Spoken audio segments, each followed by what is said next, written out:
What's going on, YouTube? So, as you can see, I got two jet skis sitting here, both 1999 GSX RFIs.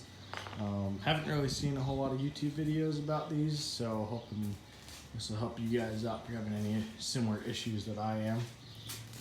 As you can see, I've got a lot of it taken apart, but they took him out to the lake a few times and just would run fine for the first half of the day and then wouldn't want to start after. And I believe, like, already, was charging the batteries that are sitting right there.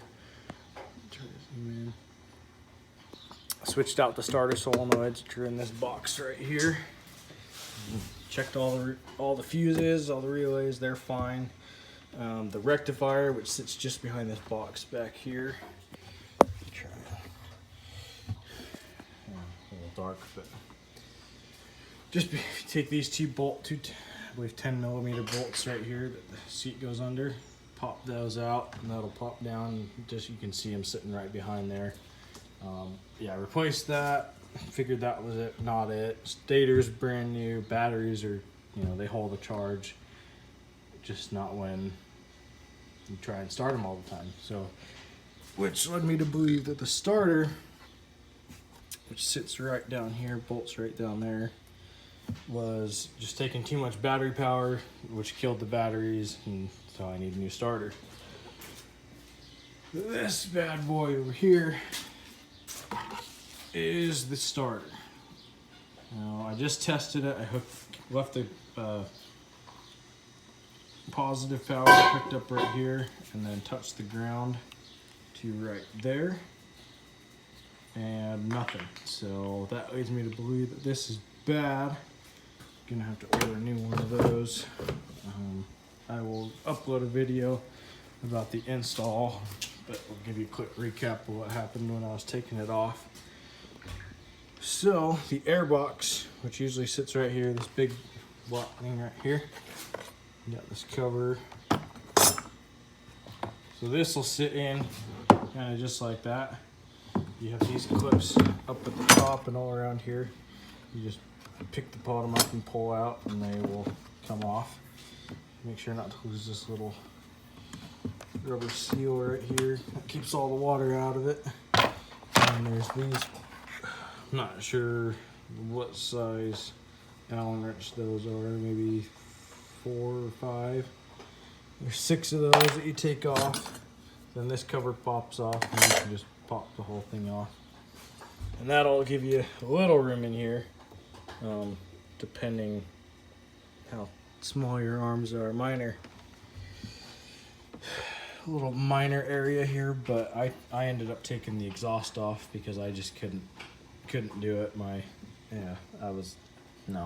Cuss words were flying, and I would just rather not deal with it. So there's 4 bolts here that hold it onto this manifold. There's a little hanger that's, let me see, this little hanger with probably about the same size Allen. I apologize, I don't know what size for sure they are, you can correct me, but they sit bolted up right here. Pop that off, and then there's another one down at the bottom here. Try and get my flashlight real quick.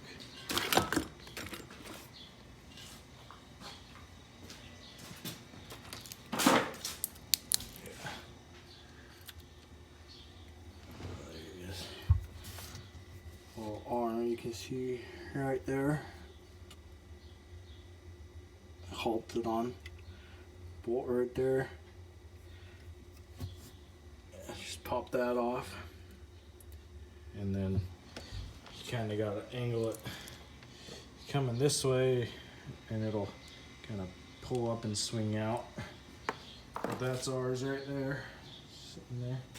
It was full of water, so forgot the plugs going to the lake one day, and this whole area was filled with water. I think that's what shorted out that starter to begin with. But pop that off with a little, remove one of those clamps right there. Just a little 5/16, I believe. Pop that off. And then, yeah, it gives you a lot more room to work with. And then there is these 5 or 6 millimeter. Can't remember which size they were. There's 2 this size, and then 1 little smaller one, but it's the same size head. So those 2, one goes at the top of this right here, and then there's another one. You kind of got to use your fingers, but they kind of go up or down, I mean, down on the bottom of that, and it just sits right there, and the other one's right up here.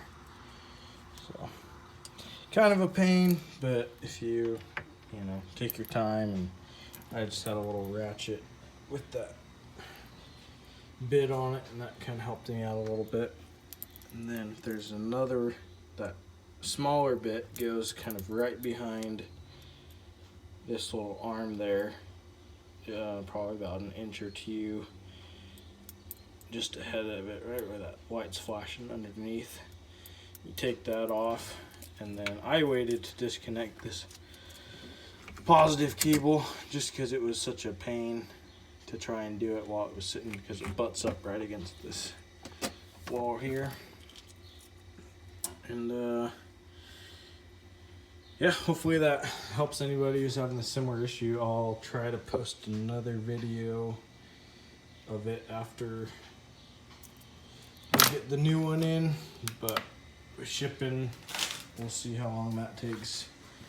And this one will be the next one to start on that. So like I said, let me know if you have any other questions. I'll try to answer.